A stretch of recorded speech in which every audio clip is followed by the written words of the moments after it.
बिस्मिल्लाहिर्रहमानिर्रहीम। अस्सलाम वालेकुम। Myself Mubashir Ahmad, lecturer zoology from higher education department.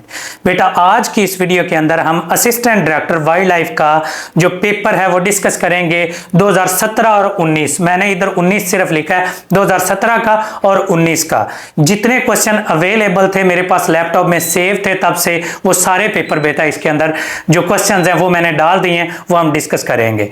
अब सबसे बड़ी कन्फ्यूजन बेटा बच्चों के अंदर जो पाई जाती है, वो कुछ कंफ्यूजन है वो मैं दूर करता चलूं कि बच्चे कहते हैं कि सर ओरिजिनल पूरा पेपर अवेलेबल है। बेटा, पूरा पेपर आप लोग अभी पेपर देने जाएंगे, आप लोग चेक कीजिएगा कि आपको कितने सवाल याद होंगे, 10 से 15 या 20। अभी मेरे पास 350 बच्चे हैं, वो पढ़ रहे हैं। एडी वाइल्ड लाइफ का एक सेशन हमारा चल रहा है, उसके अंदर हाफ सेशन वो हो चुका है और उसके अंदर राउंड अबाउट 360 या 362 स्टूडेंट्स हैं अब तक हो चुके हैं। उसकी रजिस्ट्रेशन हमने क्लोज कर दी है।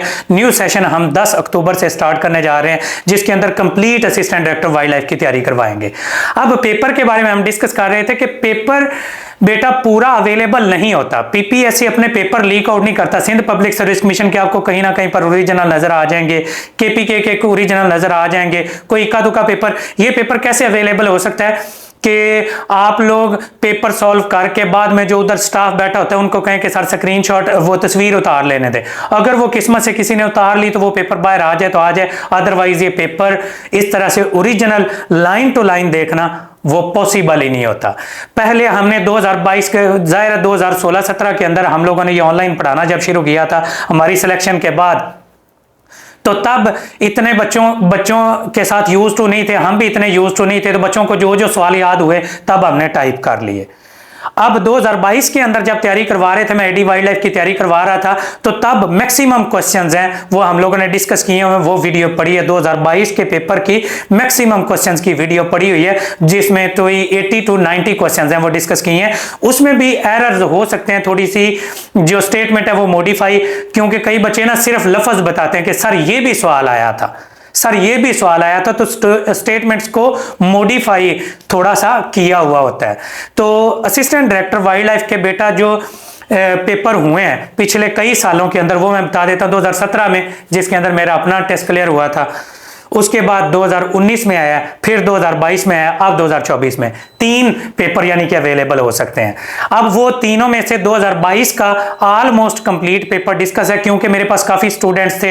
हर बच्चा वो क्वेश्चन मैंने उनको बता दिया था, बेटा 1 से लेकर 10 तक आपने याद करने हैं, 10 से लेकर 20 तक ऑप्शंस हैं वो आपने याद करके आने। इस तरह से 100 तक मुख्तलिफ बच्चों की मैंने ड्यूटी लगा दी थी, वो बच्चे क्वेश्चन लिख लाए थे, वो हमने मैक्सिमम डिस्कस कर दिए। वो वीडियो पड़ी भी हुई है, मैडम ने डिस्कस की हुई है। अब 2017 का पेपर तब इतना बच्चों के साथ यूज टू नहीं थे, नया नया काम था, हमें याद नहीं थे। जितने क्वेश्चंस की स्टेटमेंट जो कि लीगली सही बन सकती हैं 2017 और 19 के पेपर की, वो बेटा इधर इंशाल्लाह डिस्कस करेंगे पेपर, और होप्स हो कि ये आपके लिए काफी हेल्पफुल होगा इस लिहाज से, ताकि आप लोगों को आइडिया हो सके कि सिर्फ वाइल्ड लाइफ के पोर्शन से पेपर नहीं आता, पेपर ओवरऑल ज़ूलॉजी के सब्जेक्ट में से आता है। वाइल्ड लाइफ से सिर्फ 8 से 10 क्वेश्चंस हैं वो आते हैं। मैंने 17 का पेपर देखा है, खुद दिया है, 19 का पेपर देखा है, उसके अंदर बच्चों ने दिया है वाइल्ड लाइफ के 10 से 15 क्वेश्चन। 2022 का पेपर 10 से 15 क्वेश्चन, अब भी यही ट्रेंडिंग होगी, तो सारी ज़ूलॉजी ओवरऑल ज़ूलॉजी के रिलेटेड पेपर आएगा। मैंने एडी वाइल्ड लाइफ की तैयारी के हवाले से डिटेल्ड वीडियो बनाई हुई है। आप assistant director wild life preparation by MK preparation लिख लें या assistant director wild life preparation लिखेंगे तो आपको टॉप ट्रेंडिंग वीडियोज हैं वो मेरी नजर आएंगी। उसके अंदर मैंने कंप्लीट डिटेल बताई कि हम कैसे तैयारी कराते हैं, इसका सिलेबस कौन कौन सा पढ़ना चाहिए, इसको किस किस किताब से पढ़ना चाहिए, तमाम बातें इसके अंदर डिस्कस करेंगे। बाकी बेटा ये पेपर अरेंज किया है, इसके अंदर एरर्स आ सकते हैं, ठीक है। अगर कोई एरर नजर आए, मैंने कोशिश की है कि इसको रिफाइन करके आपके सामने पेश करूं। अगर कोई एरर नजर आता है तो वो आप लोग कमेंट सेक्शन में या मेरा नंबर इधर दिया गया है, इसके ऊपर रब्ता कर सकते हैं। और रजिस्ट्रेशन के लिए कोई बच्चा ज्वाइन करना चाहता है, एक सेशन मैंने सिर्फ और करवाना है जो कि 10 अक्टूबर से स्टार्ट हो रहा है। और इसका पेपर अक्सर बच्चे क्वेश्चन पूछ रहे हैं कि सर इसका पेपर कब होता है। बेटा जो क्लोजिंग डेट होती है उसके 3 से 4 माह बाद के बाद पेपर होता है, क्योंकि पीपीएससी इस तरह से शेड्यूल करता है, जब क्लोजिंग डेट होती है तो कभी कभी जल्दी आ जाता है और वो बहुत रेयर चांसेस होते हैं, वरना 3-4 माह लग जाते हैं क्लोजिंग डेट के बाद। तो ये 2.5 से 3 महीने का ये हमारा सेशन होता है, उसके अंदर कंप्लीट तैयारी कराएंगे। एक पहले सेशन है, ऑफ हो चुका है, मैंने आपको स्टूडेंट्स बता दिए हैं, उसमें 360 से भी ज्यादा है। और अब जो सेशन शुरू हो रहा है उसकी रजिस्ट्रेशन स्टार्ट है, तो इस नंबर पर रब्ता करके आप लोग रजिस्टर हो सकते हैं। तो अब पेपर हम डिस्कस करते हैं, इसकी तरफ चलते हैं। PPSC assistant director wild life का पेपर 2019 के और 17 के क्वेश्चंस हैं, वो डिस्कस करेंगे। If the wrong amino acid is coded by messenger RNA, this is called as the nonsense mutation, missense mutation, frame shift या साइलेंट म्यूटेशन। अब ये म्यूटेशन की कुछ nonsense mutation are those which added the stop codon. Nonsense mutation वो होती है कि जब इस तरह से स्टॉप कोडॉन आगे आ जाए। स्टॉप कोडॉन आपको पता है कि 3 मौजूद होते हैं, ठीक है। स्टॉप कोडॉन अगर आ जाए और आगे प्रोटीन एनकोड ना हो तो उसको क्या कह देते हैं, नॉनसेंस म्यूटेशन। मिससेंस म्यूटेशन क्या होती है, from change the single amino acid हो और उसकी वजह से प्रॉब्लम आ जाए, तो सिंगल अमाइनो एसिड जो चेंज होता है तो वो कौन सी होती है, मिससेंस म्यूटेशन होती है, ठीक है। फ्रेम शिफ्ट म्यूटेशन कौन सी होती है, जो जिसके अंदर पूरा एक पार्ट है वो डिलीट हो जाए या ऐड हो जाए, ठीक है। और उसके बाद साइलेंट म्यूटेशन कौन सी होती है, ड्यू टू दी रिडेंडेंसी, ठीक है। तो ये पहला क्वेश्चन है, इसका आंसर आएगा जी मिससेंस म्यूटेशन, जो कि बेस्ट आंसर है। Part of the messenger RNA which is not coded, वो जो कि स्प्लाइसिंग होती है, स्प्लाइसिंग के दौरान है, आप लोगों को पता है डीएनए आरएनए जब बनता है तो वो मैच्योर नहीं होता, तो उसमें 2 पार्ट्स होते हैं, इंट्रॉन्स और एक्सॉन्स। जो इंट्रॉन्स होते हैं वो रिमूव कर दिए जाते हैं, तो ये नॉन कोडिंग रीजन्स होता है, और एक्सॉन्स है वो आपस में जोड़ दिए जाते हैं, और वो प्रोसेसिंग जिसके जरिए इंट्रॉन और एक्सॉन को अलग अलग किया जाता है उस प्रोसेस को आरएनए स्प्लाइसिंग का नाम देते हैं। Which wings of the birds and house fly are the examples of, ठीक है। हाउस फ्लाई और wings of the bird are the examples of analogous organ. अब होमोलोगस और एनालोगस ऑर्गन्स के अंदर फर्क क्या होता है, सबसे पहले आपको यह पता है, होमोलोगस ऑर्गन वो होते हैं जिनका स्ट्रक्चर सेम, फंक्शन डिफरेंट। जैसा कि इंसान का बाजू है, परिंदे का पारा या व्हेल का फ्लिपर है, इनके अंदर बोन्स सेम होती हैं, ठीक है, 30 बोन्स हैं। और जिनका एनालोगस ऑर्गन कौन से, जिनका स्ट्रक्चर क्या हो, डिफरेंट हो, लेकिन फंक्शन सेम हो। अब ये फंक्शन सेम है, दोनों परिंदों का पर है या फिर इंसेक्ट का पर है, दोनों उड़ने में काम आ रहे हैं, ये कौन से होंगे, एनालोगस ऑर्गन होंगे। तो और वेस्टिजियल ऑर्गन, इसके अलावा इससे रेलिवेंट क्वेश्चंस भी बहुत सारे आए हैं। हमने तमाम पेपर्स की सीरीज है लेक्चरर ज़ूलॉजी के, तो 2001 से लेकर 22-23 तक जितने पेपर्स हुए हैं, जितने पब्लिक सर्विस कमीशन के, सारे हमारे चैनल पर पड़े हुए हैं, आप लोग देख सकते हैं। और लेक्चरर बायो के भी, और बाकी भी इंशाल्लाह तमाम subjects, Urdu, English, chemistry, botany, इन सब के हम लोग ऐड कर रहे हैं, वो भी जल्दी इंशाल्लाह मिल जाएंगे। हमारी प्रोफेसर्स की टीम है इस पर काम कर रही है और इसके सेशंस भी हमारे स्टार्ट हैं। आगे आ जाए वेस्टिजियल ऑर्गन, मैं बताने लगा कि वो ऑर्गन्स जिनका जो हमारे अबाओ अजदाद के अंदर फंक्शनल हो लेकिन हमारे अंदर फंक्शनलेस हो चुके हो, तो कहा जाता है कि पहले जी हमारी जो अपेंडिक्स है वो फंक्शनल थी, अब नॉन फंक्शनल हो गई है। तो ऐसे ऑर्गन जो पहले फंक्शनल थे अब नॉन फंक्शनल हो गए, तो इनको क्या कह देते हैं, वेस्टिजियल ऑर्गन्स का नाम दे देते होते हैं। Process in which the community takes place of the former community. अब ये इस प्रोसेस को सक्सेशन कहते हैं। अब सक्सेशन की 2 टाइप्स होती हैं, प्राइमरी और सेकेंडरी। प्राइमरी सक्सेशन वो होती है वो जो उस जगह पर डेवलप हो जहां पर पहले कोई लिविंग कम्युनिटी है वो डेवलप ना हुई हो, बेयर ग्राउंड के ऊपर नई कम्युनिटी डेवलप हो जाए तो उसको प्राइमरी सक्सेशन का नाम दे देते हैं। फार्मर कम्युनिटी, जंगल है, आग लग गई, जंगल को काट दिया गया, या एंथ्रोपोजेनिक इशू या नेचुरल इशू की वजह से कोई ना कोई जगह है साफ कर दी गई, और वहां पर बाकियात पहले वाले जानदारों की मौजूद थी, बीज मौजूद थे, जड़ें मौजूद थी, वहां पर काटी हुई कम्युनिटी की जगह पर, फार्मर कम्युनिटी की जगह पर नई कम्युनिटी बने तो उसको सेकेंडरी सक्सेशन का नाम दे देते होते हैं। तो इसका ऑप्शन सेकेंडरी सक्सेशन है, जो कि बीटा ऑप्शन है, वो करेक्ट बनेगा। आगे insects of the immature adult, ऐसे इंसेक्ट, अब कई इंसेक्ट्स के अंदर ऐसा होता है कि उनका जो लार्वल फॉर्म उनकी ऐसी होती है कि उनकी शेप बिल्कुल अडल्ट के जैसी होती है, तो ऐसे इनको निम्फ या इंस्टार्स का नाम दे दिया जाता है। Nymph are the immature adult जिनका साइज, सिर्फ सेक्सुअल मैच्योरिटी नहीं होती, बाकी सब कुछ इनके अंदर साइज, शेप, हैबिटेट सब कुछ सेम होती है इनकी। तो ऐसा लार्वा जिसकी साइज, शेप वगैरह सब कुछ सेम हो अपने अडल्ट के साथ, तो उनको निम्फ या इंस्टार कहा जाता है। तो किंगडम एनिमलिया के चैप्टर नंबर 10 के अंदर आर्थ्रोपोडा के टॉपिक के अंदर ये निम्फ या इंस्टार का कंसेप्ट दिया हुआ है। इसके अलावा मिलर आर्ले में भी आपको नजर आ जाएगा। 3 parts of the body of the therobranchia और इसके अंदर प्रोबोसिस होता है, ट्रंक होता है, और तीसरा पार्ट उन्होंने पूछा हुआ था वो कौन सा होता है, कॉलर होता है। जैसा कि आपको नजर भी आ रहा है, प्रोबोसिस है, कॉलर है और ये ट्रंक है। इसके 3 मेजर हिस्से होते हैं, तो वो आपने चूज करना था इसके अंदर। Responsibility of the lysosome in the cell. अब कई जगह पर इसका ऑटोफैगी आंसर दिया होता है, बेटा ये ऑटोलाइसिस भी करता है, ठीक है, ऑटोफैगी भी करता है, ये सेलुलर डाइजेशन भी करता है, जो इंट्रासेलुलर और एक्स्ट्रा सेलुलर डाइजेशन है वो भी करता है। तो ऑल ऑफ दीज इसका ऑप्शन है, ये तीनों के तीनों ठीक होंगे। तो लाइसोसोम के तीनों काम है। अब ये देखें कि कई क्वेश्चन है सेल बायो से आ रहे हैं, कोई हमारी जर्नल फिजियोलॉजी से आ रहे हैं, कोई ऑप्शंस है जर्नल जेनेटिक्स के आएंगे, कोई सेल बायो के आएंगे, कोई मोलेकुलर बायोलॉजी के आएंगे। तो इस तरह से पूरी ज़ूलॉजी को ये कवर करते हैं। तो मैंने इसी बेसिस को मद्देनजर रखते हुए जो जितने पब्लिक सर्विस कमीशन है सब के पेपर देखे और उसके मुताबिक कोर्स आउटलाइन हमने डिजाइन की हुई है बेटा। Substance present in the cavity of the bones. अब बोन्स की कैविटी के अंदर जो सब्सटेंस मौजूद होता है वो बोन मैरो होता है। इसके अलावा रेड ब्लड सेल्स वगैरह भी बेटा आपको पता है कि बनते हैं इधर, लेकिन जो मेजर है वो बोन मैरो इसके अंदर बोन्स के अंदर मौजूद होता है। Function of the haemoglobin in the blood is, जो हीमोग्लोबिन का फंक्शन होता है ब्लड के अंदर क्या होता है, transport of oxygen, transport of carbon dioxide और transport of ions.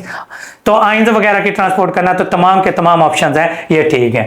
Product of the pay of phase, पे ऑफ फेज के अंदर अगर देखा जाए तो 2 फेजेस के अंदर होता है, ठीक है।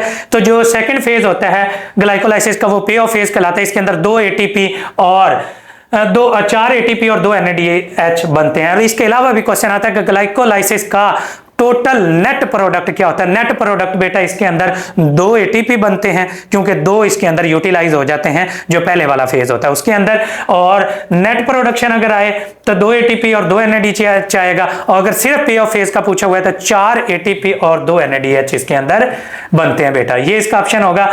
आगे आ जाता है बेटा यूरिकोटैलिक ऑर्गेनिज्म, जो कि यूरिया बनाते हैं, वो किस साइकिल के जरिए बनाते हैं, ऑर्निथीन साइकिल के जरिए। ऑर्निथीन साइकिल का दूसरा नाम ही यूरिया साइकिल है और इसके जरिए यूरिया प्रोड्यूस होता है। आगे proboscis worms are also called as, ribbon worms भी इनको कहा जाता है। ये इधर उसकी डिटेल भी लिखी हुई है, ये हर एक की डिटेल मौजूद है। Proboscis worms are commonly known as the ribbon worms और ये फाइलम नमर्टिया से ताल्लुक रखते हैं। आगे आ जाता है बेटा सिल्वर फिश, ये बड़ी बार क्वेश्चन है, मैं अक्सर टेस्टों में भी देता हूं, तो बच्चे इसको फिशेस के अंदर या वर्टिब्रेट समझते हैं, हालांकि सिल्वर फिश एक आर्थ्रोपोड होता है, ठीक है। जिस तरह से जेली फिश एक फिश नहीं है, वो एक नाइडेरियन है। स्टार फिश भी एक मोलस्क है, वो फिश नहीं है। इसी तरह से ये मौजूद होता है। If the neurotransmitters are used between the presynaptic and postsynaptic membrane, this is called as the chemical signalling. इसको बोलते हैं क्योंकि ये केमिकल सिग्नल्स हैं जो कि प्री-सिनेप्टिक लोब और पोस्ट-सिनेप्टिक के दरमियान में मौजूद होता है। ये फिजियोलॉजी के क्वेश्चंस हैं अब जो स्टार्ट हो गए। आगे transfer of the genome from one bacteria to another bacteria with bacteriophage और एनी अदर वायरसेस। वायरसेस के जरिए जो ट्रांसफर होता है इसको ट्रांसडक्शन कहते हैं। Transduction, transfer of the DNA into the bacteria by the viruses, ये डेफिनेशन तीनों की। Transformation, direct Uptake of the foreign DNA by bacteria, जो बैक्टीरिया खुद अपटेक करे डीएनए। और कॉन्जुगेशन है, जो 2 बैक्टीरिया के दरमियान में डीएनए का एक्सचेंज हो सेक्स पिल्लाई के जरिए, तो उसको क्या कह देते हैं, कॉन्जुगेशन कहते हैं। और ये एक टाइप की सेक्सुअल रिप्रोडक्शन होती है जो कि बैक्टीरिया के अंदर मौजूद होती है। बेटा if the selection work against the both extremes, अगर इसका ग्राफ देखें, अगर अगेंस्ट द बोथ एक्सट्रीम हो तो उसको क्या कह देते हैं, हम स्टेबलाइजिंग सिलेक्शन कहते हैं। ये तीनों से रेलिवेंट क्वेश्चन, डायरेक्शनल, स्टेबलाइजिंग और डिसरप्टिव सिलेक्शन, तीनों से रेलिवेंट क्वेश्चन आते हैं। तो ये आप लोगों ने अच्छे तरीके से तैयार करनी है। स्टेबलाइजिंग, ये तीनों के तीनों की डेफिनेशंस हैं, वो दी हुई हैं, आप लोग ये पढ़ भी सकते हैं। जो सिर्फ दरमियान वाला हिस्सा जो पीक है, एक बेल शेप इनका जो है बेटा इस तरह से, ये इधर अगर मैं बनाना चाहूँ इसके अंदर अगर देखें तो इस तरह से बेल शेप इसका ग्राफ बनता है। और ये इधर भी सिलेक्शन हो रही है इधर, तो ये दरमियान वाला सिर्फ प्रमोट हो रहा हो तो ये स्टेबलाइजिंग सिलेक्शन होगी, यानी कि पीक जो इंडिविजुअल है वो प्रमोट हो रहे हो तो ये स्टेबलाइजिंग सिलेक्शन के अंदर आएगा। आगे देखते हैं जी, the process by which the variation within the population leads to the variation between the population, ये इसको क्या कह देते हैं, एवोल्यूशन की जनरल डेफिनेशन लिखी हुई है और कुछ भी नहीं है इसके अंदर। Evolution is produced by the variation due to gene mutation, point mutation, chromosomal aberration. आपको पता है कि जितनी भी म्यूटेशन है या कोई भी क्रोमोसोमल एब्रेशन हो तो उससे एवोल्यूशन हो सकती है। तो तमाम ऑप्शंस हैं ये ठीक है। Irreversible enzyme inhibition is called as the suicidal inactivation. कैसे ये definite, suicidal inactivation irreversible inhibition होती है जिसके अंदर सबस्ट्रेट के साथ मिलता जुलता जो है सब्सटेंस है वो अटैच हो जाएगा कोवलेंट बॉन्ड के जरिए और इस तरह से जो है वो एंजाइम है इनएक्टिव हो जाएगा। तो ये सुइसाइडल इनएक्टिवेशन इसको कहते हैं, इरिवर्सिबल इनहिबिशन को। टूथलेस मैमल कौन सा है? टूथलेस मैमल इधर 3 दिए हुए हैं, श्रीव, व्हेल, आर्मीडेलो और बैट। इनमें अगर देखें तो आर्मीडेलो क्या चीज है? एक टूथलेस मैमल है। इसके अलावा भी जो आंट ईटर्स होते हैं वो क्या होते हैं? टूथलेस होते हैं। Organ which always receive the oxygenated blood, तो इन तीनों में अगर देखें, अब बच्चे अक्सर लंग्स लगा कहते हैं बेटा लंग्स के अंदर जाते हुए जो होता है डीऑक्सीजनेटेड ब्लड जाता है, ठीक है, बाद में ऑक्सीजनेटेड होता है। तो स्प्लीन एक वाहिद ऑर्गन है जिसके अंदर ऑक्सीजनेटेड ब्लड है वो आता है हमेशा। आगे आ जाता है जी स्प्लीन जिसको तिली बोलते हैं। तो which of the following is the living plant fossil, इसको क्या कहते हैं? जिंको। जिंगो क्या चीज है? एक लिविंग प्लांट फॉसल है। ये प्लांट से रेलिवेंट भी क्वेश्चन उन्होंने एक दिया हुआ है, ये भी पास्ट पेपर्स के अंदर आया हुआ था और ये जीके के अंदर था। और national bird of the Pakistan ये कौन सा होता है? नेशनल बर्ड चकोर को कहते हैं। अब नेशनल्स आपको सारे याद होने चाहिए। नेशनल मैमल कौन सा है? मारखोर। नेशनल बर्ड कौन सा है? चकोर। तो ये चकोर का लेक्टोरस चकोर उसका साइंटिफिक नाम दिया हुआ है। और उसके बाद सारी की सारी चीजें ये आगे नाम इसके दिया हुआ था। कोर्वस स्प्लेंडेंस ये कव्वे का साइंटिफिक नेम और कोलम्बिडी ये डव का है और ये मैना का, कॉमन मैना का जो नाम दिया हुआ है। अब मैं आपको नेशनल्स के बारे में बता रहा था। नेशनल बर्ड चकोर है, नेशनल एनिमल मैमल मारखोर है और नेशनल इक्वेटिक मैमल कौन सा है? इंडस ब्लाइंड डॉल्फिन है। इसी तरह से नेशनल फिश कौन सी है? वो महाशेर है। तो ये आप लोगों को चीजें नेशनल्स हैं। नेशनल ट्री कौन सा है? नेशनल ट्री सेड्रस देवदारा है, देवदार का दरख्त है। तो ये आप लोगों को बेटा नेशनल्स हैं, ये जरूर याद होने चाहिए। ये जीके के अंदर या आपको बायोलॉजी या जोलॉजी के पोर्शन है उसके अंदर भी ये एनिमल से रेलिवेंट है क्वेश्चन है वो आते हैं। सेंट ग्लैंड है कहां पर? ये एनस के करीब और नाफ के करीब है, ये मौजूद होते हैं। आगे आ जाता है जी order of the squirrel. Squirrel order Rodentia के अंदर मौजूद होता है, ठीक है, और इसके अंदर माइस, रैट्स वगैरह ये सारे के सारे ऑर्डर रोडेंशिया के अंदर मौजूद हैं। फैमिली पैंथरा लियो, ये पैंथरा लियो आपको पता है शेर है, इसकी फैमिली कौन सी होती है? फैलिडी। फैलिडी इसकी फैमिली है। तो ये आपको याद होने चाहिए। आपको पता है कि क्लासिफिकेशन मैमल्स की खास तौर पर आपको क्लासिफिकेशन ऑर्डर्स और क्लासेस वगैरह याद होनी चाहिए। जो 5 क्लासेस हैं मैमल्स कह रहा हूँ कॉर्डेट्स की, ये आपको अच्छी तरह से याद करनी है वाइल्ड लाइफ के लिए भी और लेक्चरर जोलॉजी के पेपर के लिए भी। Aggressive behaviour between the same species and other species, जो एग्रेसिव बिहेवियर होता है, जो टेरिटरी अपनी डिसाइड करनी होती है उसको टेरिटोरियलिटी बिहेवियर कहते हैं या टेरिटोरियल बिहेवियर का नाम दे देते होते हैं, जो गुस्सा दिखाना होता है। अब ये हर जानदार अपना घर बना अपनी टेरिटरी बनाता है। जैसा कि शेरों का जो एक हर्ड है, शेर हमेशा एक क्या कहते हैं झुंड की शक्ल में रहते हैं और उसके अंदर एक मेल शेर होता है, बाकी सारी फीमेल शेर नहीं होती। अब वो अपनी टेरिटरी कैसे डिसाइड करता है? जो मेल शेर होता है वो अपने इलाके के इर्द गिर्द यूरिनेट करता है। ये बिहेवियरल इकोलॉजी एमफिल के दौरान हम लोगों ने पढ़ी थी, तो तब हम लोगों ने ये इसका बिहेवियर पढ़ा। तो उसके अंदर वो उसके अंदर से फेरोमोन्स निकल रहे होते हैं। जब कोई दूसरा शेर आता है तो उसको पता चल जाता है मैं दूसरे के इलाके में दाखिल हो रहा हूं। अगर वो खुद को स्ट्रॉन्ग समझता है तो वो उस इलाके में दाखिल हो जाता है। फिर उन दोनों मेल शेरों के दरमियान लड़ाई होती है। अगर वो जीत जाए तो सारी शेरनियां उसके पास आ जाती हैं और जो पहले वाली शेरनियों के बच्चे होते हैं या तो वो बदर कर दिए जाते हैं, उस इलाके से निकाल दिए जाते हैं, या उनके बच्चों को मार दिया जाता है। और इस तरह से ये एक झुंड की शक्ल में और टेरिटोरियल बिहेवियर रखते हैं, उसमें किसी और मेल शेर को नहीं आने देते। ये टेरिटरी हर जानदार के अंदर मौजूद होती है। मैंने सिर्फ शेरों की एग्जाम्पल दी है जो कि आप लोगों को बिहेवियरल इकोलॉजी के अंदर मिल जाएगी। हूफ्ड एनिमल अंगुलेट्स कहलाते हैं। अब आर्टियोडैक्टाइला ये आगे 2 तरह के होते हैं, आर्टियोडैक्टाइला और प्रीसोडैक्टाइला, जिसके अंदर ऑड और इवन जो इनके हूफ होते हैं, जैसा कि बकरी के 2 तरह के होते हैं और जो गधा और घोड़ा वगैरह उनके एक ही हूफ के अंदर वो बंद होता है। तो ये इस तरह से आर्टियोडैक्टाइला और प्रीसोडैक्टाइला के अंदर भी फर्क आ जाता है। ये भी एमसीक्यूज बहुत इंपॉर्टेंट होता है। ये मैमल के ऑर्डर्स के अंदर मौजूद है। Which one of the species is evolve in the resemblance to the other, ठीक है, मिमिक्री। अब मिमिक्री क्या चीज होती है? दूसरे की नकल करना। अब कई स्पीशीज हैं अपने आप को टॉक्सिक जहर करने के लिए, अब कई बार छोटी फिशेज हैं वो बड़ी शार्क की फिश के जैसा साइज बना के एक ग्रुप में चल रही होती हैं ताकि प्रीडेटर को लगे कि वो बड़ा जानदार जा रहा है। इसके आगे टाइप्स में से भी बेटिसियन मिमिक्री और मलेरियन मिमिक्री, उसमें से भी क्वेश्चन आ सकता है। क्रिप्टिक कलरेशन, कैमोफ्लेज, ये सारी की सारी। और कैमोफ्लेज में क्या होता है, बैकग्राउंड के जैसा कलर कर लेना, जैसा कि तोता है ग्रीन कलर का होता है और वो अक्सर ग्रीन दरख्तों पर ही बैठता है ताकि बैकग्राउंड में नजर ना आए। शेर और चीते हैं वो ब्राउन ग्रासेस में बैठते हैं ताकि वो नजर ना आए, कैमोफ्लेज कर लेते हैं। इसी तरह से आर्कटिक फॉक्सेस हैं, बर्फ के अंदर व्हाइट कलर में मौजूद होती हैं। ग्रिजली बेयर है, व्हाइट कलर कर लेता है, ठीक है। तो ये क्यों कर लेते हैं, ताकि बैकग्राउंड के साथ छुप सकें और दूर से प्रीडेटर को नजर ना आए। ये इनके अंदर अडॉप्टेशंस हैं, ecological अडॉप्टेशंस। Which one of the following is not a vestigial organ in the coccyx, उसके बाद थर्ड मोलर है और लेग मसल्स है। तो ये उन्होंने कहा कि लेग मसल्स इनमें से जो होता है वो ईयर मसल्स आ जाता। पहले कहते हैं कि ईयर मसल्स भी इंसान के ईयर्स भी मूव करते थे, तो अब वो नॉन मूवेबल हो गए, या इधर अपेंडिक्स आ जाता तो फिर ऑल ऑफ दी चूज करते। अब लेग मसल्स है वो चूज करेंगे इसके अंदर। कपफर सेल्स कहां पर मौजूद होते हैं, ये बड़ा एमसीक्यूज आता होता है, लेक्चर जूलॉजी में भी आया हुआ है, इधर भी आ रहा है। लीवर के सेल्स के अंदर लीवर के अंदर ये मौजूद होते हैं कपफर सेल्स। जेनेटिक्स का क्वेश्चन आ गया। ट्राइसोमी 21 क्रोमोसोम, ये क्या कहलाता है, डाउन सिंड्रोम।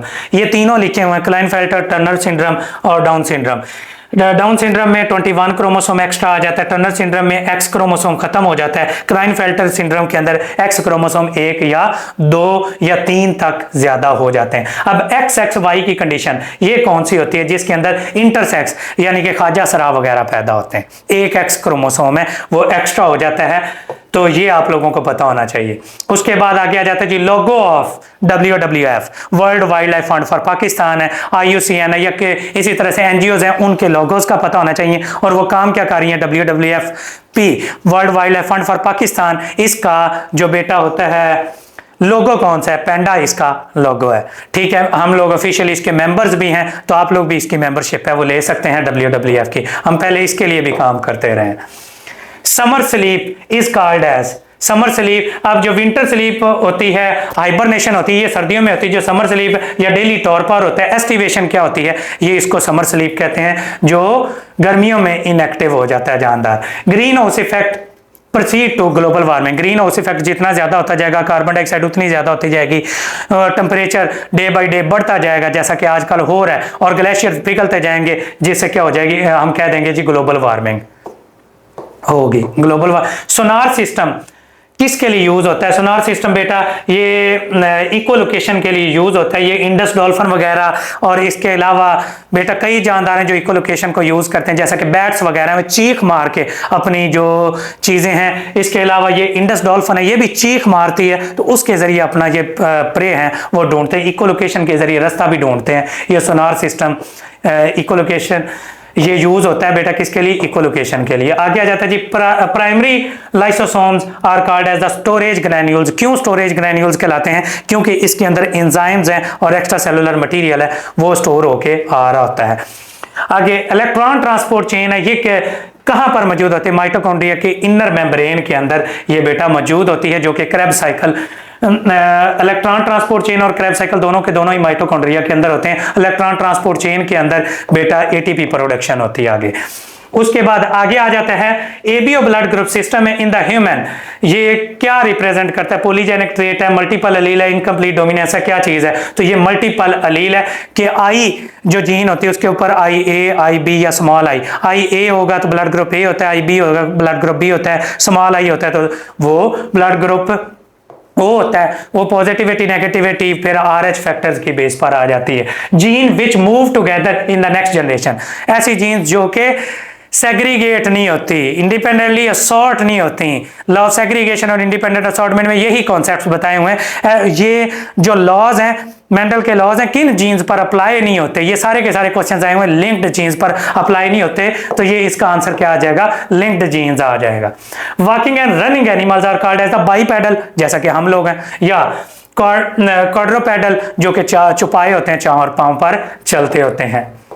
आगे आ जाता है जी if the mother has a heterozygote condition what is the chances, जो 50% इसके चांसेस होंगे। ये उसका क्रॉस है, आप लोग बना के ये चेक कर सकते हैं, तमाम डिटेल दी हुई है उसकी, ठीक है। ये आपको पता है कि चैप्टर नंबर 22 है जेनेटिक्स का, वो देखें तो उसके अंदर सारे के सारे ये पेडिग्री के क्रॉसेस मौजूद हैं। सिंपल सिंपल क्वेश्चंस होते हैं, XX और XY इनका आपस में क्रॉस कराएं, जो बीमारी का बताया हुआ हेटेरोजाइगोट है होमोजाइगोट बताया हो तो उसको क्रॉस करके चेक कर लें तो आपको फौरन पता चल जाएगा कितने % बच्चों के चांसेस होते हैं नेक्स्ट जनरेशन में बार्डनेस के, अंधेपन के, या कोई भी जो जेनेटिक डिजीज है हीमोफीलिया के, तो वो सारे के सारे इस तरह से क्रॉसेस लगाए जाते हैं। लेक्चरर जोलॉजी हो, बायोलॉजी हो या एडी वाइल्ड लाइफ हो या बायोलॉजी से रेलिवेंट कोई भी क्वेश्चन हो तो इस तरह का 1 से 2 क्वेश्चन मस्ट आते हैं। ग्लूटामीन जो होता है serve as a carrier of the synthesis of nucleotide. Glutamine जो होता है ये किसके लिए यूज होता है, ये कैरियर ऑफ अमोनिया और नाइट्रोजन सोर्स है for the synthesis of the nucleotide. ये न्यूक्लियोटाइड बनाने के अंदर यूज होता है, ये उसकी डिटेल भी बताई हुई है। आगे आ जाते हैं जी, bonds present in the RNA, RNA हो या डीएनए हो, इनके अंदर जो न्यूक्लियोटाइड्स को आपस में जोड़ने वाला बॉन्ड होता है वो पेप्टाइड बॉन्ड होता है। हाइड्रोजन बॉन्ड 2 स्ट्रैंड्स को आपस में जोड़ने के लिए यूज हो सकता है। वैसे हाइड्रोजन बॉन्ड जो न्यूक्लियोटाइड्स को आपस में जोड़ता है, अगर ये लिखा हुआ है या जनरल आरएनए का बॉन्ड पूछा हुआ है तो फिर फास्फोडाइएस्टर बॉन्ड ही इसका आंसर आएगा। पार्ट्स ऑफ द राइबोसोम, जो राइबोसोम है कहां पर बनता है, nucleolus is the machinery for ribosome and ribosome is a machinery for proteins. तो ये न्यूक्लियोलस इसका आंसर आएगा बेटा। उसके बाद आगे देखें तो preservation of the plant and animal, they are hard and petrified, this is called as the petrification। अब petrification, fossilization और mineralization में फर्क होता है, तीनों टर्म्स को पहले समझ लेते हैं। petrification the process in which the organic matter is exposed to the minerals over a long period, ये stony substance में चेंज हो जाते हैं, उसको petrification कहते हैं। the process by which the plant and animal become a fossil, अगर वो fossil बन जाए तो उसको क्या कहते हैं, fossilization। और minerals का mineralization क्या होता है कि chemical reaction जो minerals के हो रहे होते हैं। The presence of ADH in the last part, जो ADH होता है कहां पर एक्ट करता है, ये collecting duct पर एक्ट करता है और it become less permeable for sodium ions। ठीक है, ये ADH क्या करता है, पानी को रीअब्सॉर्ब करवाने में हेल्प करता है जब पानी की बॉडी में कमी होती है। The presence of the penetration of the sperm in the egg, ये स्पर्म और एग जब आपस में मिलते हैं बेटा, स्पर्म के हैंड के अंदर एक्रोसोम मौजूद होता है, एक्रोसोमल एंजाइम मौजूद होते हैं जो कि एग के साथ अटैच होते हैं और एग की मेम्ब्रेन को डिसॉल्व करके फर्टिलाइजेशन के प्रोसेस में इन्वॉल्व होते हैं। इस फिनोमिना को क्या कह देते हैं, एक्रोसोमल रिएक्शन कहते हैं। रिप्रोडक्टिव फिजियोलॉजी का ये क्वेश्चन है।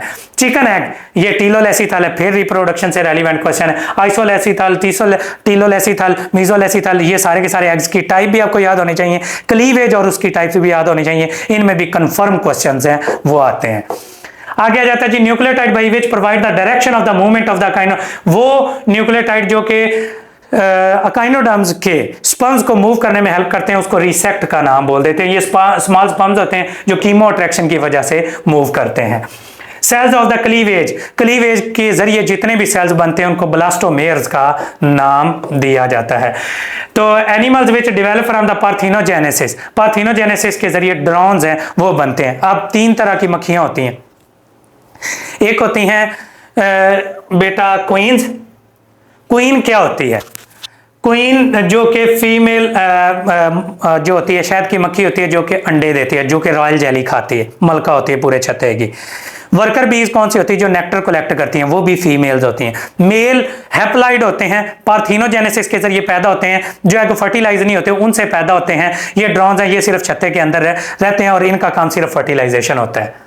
ठीक है, ड्रोन्स का। आगे जाते हैं जी, era which is the age of fishes, Devonian period को एज ऑफ फिशेज का नाम, जियोलॉजिकल टाइम स्केल भी आपको याद होना चाहिए। ट्राइलोबाइट्स जो कि एक्सटेंट आर्थ्रोपोड्स हैं, ये कब बने थे, ये बने थे बेटा कैम्ब्रियन पीरियड के अंदर।